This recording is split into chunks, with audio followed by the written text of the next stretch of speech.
Hello everyone, आप सब कैसे हैं। उम्मीद करता हूँ आप सब बहुत ही अच्छे होंगे। और आप सबको पता है जैसे क्लास 10th के बाद क्लास 11th में हम लोग जब पढ़ते हैं अकाउंट्स, तो वहाँ पे बहुत ज़्यादा कन्फ्यूजन होता है बहुत सारे स्टूडेंट्स को, क्योंकि उनके लिए बहुत ही नया सब्जेक्ट होता है अकाउंट्स। तो वहाँ पे जो आप सबको पता है जैसे कि अकाउंट्स में जो सिर्फ और सिर्फ डेबिट और क्रेडिट का ही सबसे बड़ा मेन रोल होता है।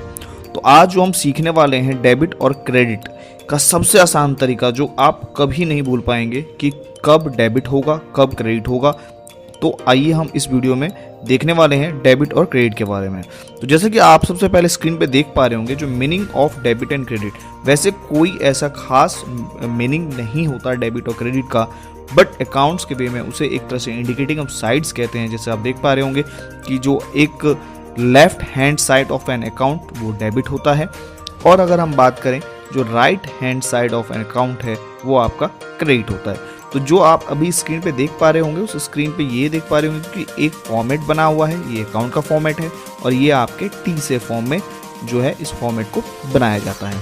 तो जो डेबिट साइड है वो आपके जो है हमेशा इस बात का ध्यान रखना है कि लेफ्ट हैंड साइड होगा, और जो क्रेडिट है वो हमेशा आपके राइट हैंड साइड में होगा। और इसके हिसाब से हम लोग जो है पूरे अकाउंट्स को प्रिपेयर करेंगे। तो क्या डेबिट में आएगा क्या क्रेडिट में आएगा, इस चीज़ को हम यहाँ पे आगे देखने वाले हैं।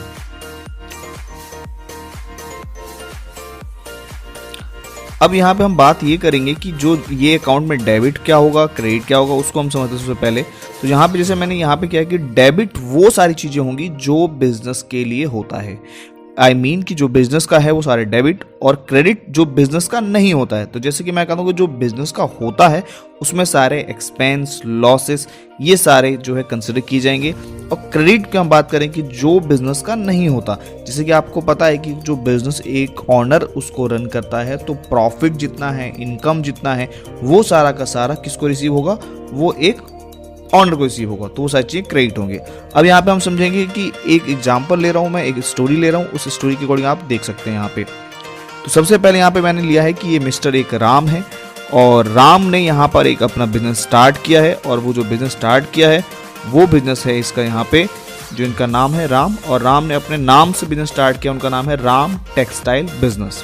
अब यहाँ पे जब ये अपना बिजनेस स्टार्ट करेंगे तो यहाँ पे पता है कि बिजनेस स्टार्ट करने के लिए बहुत सारी चीज़ों को इन्वेस्टमेंट करना होता है, बहुत सारी चीज़ों को जो खर्चा होता है उसको यहाँ पे देना होता है। तो यहाँ पर जो ये बिजनेस है ये किसके अकॉर्डिंग चलेगा, ये राम के अकॉर्डिंग चलेगा। आप कह सकते हैं कि ये पूरा business Ram textile business Ram के अकॉर्डिंग चलेगा। राम जैसे जिस हिसाब से यहाँ पे बताएगा उस हिसाब से सारी चीज़ें यहाँ पे ऑपरेट होगी। राम के पास सारे इनकम आएंगे, और जो एक्सपेंसेस होगा वो सारे राम के टेक्सटाइल बिजनेस में यहाँ पे किया जाएगा। अब यहाँ पे देखेंगे कि जो राम ने सबसे पहले इन्वेस्टमेंट किया था वो कैश किया है, और वो फर्म के लिए क्या है यहाँ पे कैपिटल है। मतलब कैपिटल जो है वो किसके लिए होगा, बिजनेस के लिए होगा, और जो कैश है वो राम के लिए होगा। तो यहाँ पे हमने एक बिजनेस स्टार्ट किया, उसमें जो स्टार्ट करने में हमने इन्वेस्टमेंट किया है, लैंड है, बिल्डिंग है, मशीन है, फर्नीचर एंड फिक्चर्स हैं, गुड्स हैं, और परचेज हैं। तो ये सारे जो किसके होंगे, वो सारे ये जो भी हैं वो सारे होंगे बिजनेस के। तो अब इसमें हम एक चीज़ और देखेंगे कि यहाँ पे साथ ही साथ कि ये बिजनेस के सारी चीज़ें हैं, तो अब ये सारे अकाउंट के अकॉर्डिंग ये जो है वो डेबिट होने चाहिए, क्योंकि ये बिजनेस का एसेट्स है। अब यहाँ पे हम देखेंगे कि ये तो सारे एसेट्स होंगे। अब इससे जब हम इसमें प्रोसेसिंग करेंगे गुड्स को, तो जो मतलब गुड्स बनाएंगे तो वो गुड्स बनाने में हमारे पास सैलरी देना पड़ेगा, इलेक्ट्रिसिटी बिल पे करना पड़ेगा। तो वो भी सारा का सारा खर्चा किसका है, वो सारा का सारा खर्चा एक बिजनेस का है। अब उसके बाद हम फिर देखेंगे कि नेक्स्ट जब आप ये इलेक्ट्रिसिटी एक्सपेंस करेंगे तो ये एक्सपेंस आगे सारा खर्चा बिजनेस का होगा।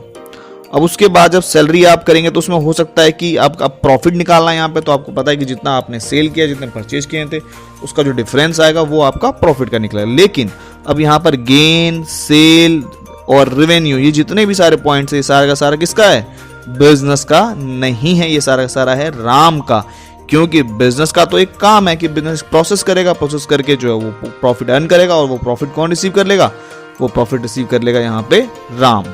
तो अब आपको यहाँ पे सारी चीजें अच्छे से क्लियर हो रही होंगी कि इसमें डेबिट क्या होगा क्रेडिट क्या होंगे। तो यहाँ पे हम समझते हैं सबसे फटाफट से, जो मैंने बताया था कि डेबिट को वो करेंगे जो बिजनेस का होता है, और क्रेडिट वो करेंगे जो एक मतलब आउटसाइड बिजनेस का होता है। अब यहाँ पे आपको पता है कि अगर कोई लायबिलिटीज भी है तो लायबिलिटीज भी पे करनी पड़ेगी अनदर पर्सन की, तो वो भी आपका वो क्रेडिट का होगा। ये पॉइंट भी यहाँ पे क्लियर हो गया होगा आपको, जैसे कि आप वीडियो में देख भी पा रहे होंगे।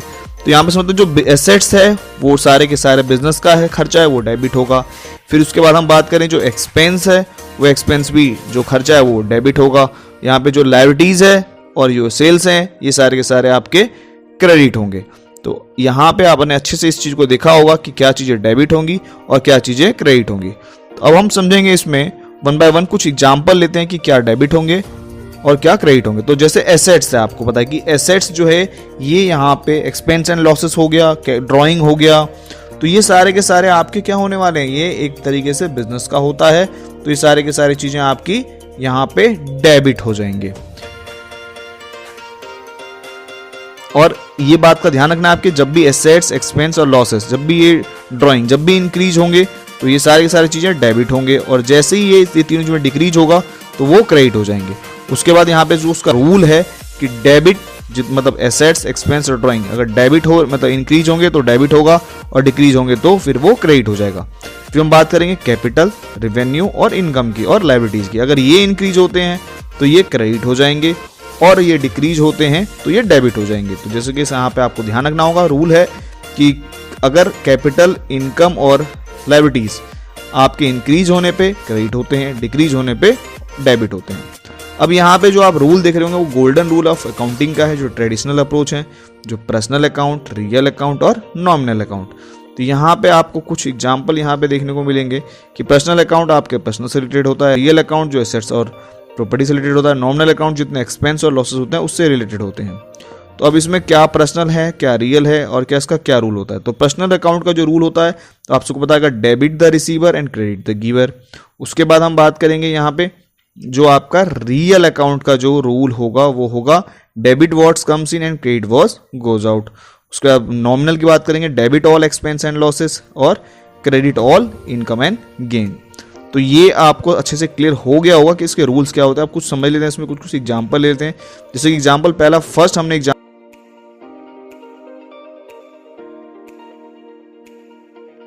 अकाउंट जो इंटरनली लायबिलिटी होती है, तो वो जो फर्स्ट है वो लिया हमने रेंट रिसीव होता है इनकम, वो होगा क्रेडिट। दूसरा लिया कैपिटल अकाउंट हमारा यहाँ पे क्या होता है, इंटरनल लायबिलिटी होता है, तो ये होगा क्रेडिट। थर्ड लिया हमने सेल्स जो है आपका एक रेवेन्यू होता है, और रेवेन्यू होने की वजह से क्रेडिट हो जाएगा। फोर्थ हमने यहाँ पे लिया है रेंट पेड एक्सपेंस होता है, और ये आपका डेबिट हो जाएगा। फिर उसके बाद लिया हमने फिफ्थ फर्नीचर एसेट्स होता है, ये आपका डेबिट हो जाएगा क्योंकि इंक्रीज हो रहा है, ये डेबिट हो जाएंगे। सिक्स्थ लिया हमने यहाँ पे परचेज अकाउंट एक तरह से एक्सपेंस होते हैं, और वो भी सारे आपके यहाँ पे जो है डेबिट हो जाएंगे। उसके बाद आपको अब अच्छे से यहाँ पे क्लियर हो गया होगा कि कौन सी चीज़ें डेबिट हो सकती हैं, कौन सी चीज़ें क्रेडिट हो सकती है। पर मैं दोबारा रिपीट करता हूँ, जो आपके बिजनेस के लिए होगा वो सारी चीज़ें डेबिट होंगे, जो बिजनेस के लिए नहीं होता है वो सारी चीज़ें क्रेडिट होंगी। तो आई होप कि ये वीडियो आपको अच्छे से समझ में आ गई होगी। अब आप अपने अकाउंट्स को अच्छे से प्रिपेयर कर सकते हैं। तो अगर आप इस चैनल पर नए आए तो उसे सब्सक्राइब जरूर करिएगा, ताकि जो नई अपडेट होगी वो आपके पास पहुंच रहेंगी। फिर मिलते हैं ऐसे ही कुछ नए अपडेट के साथ। बने रहिए चैनल पे। जय हिंद।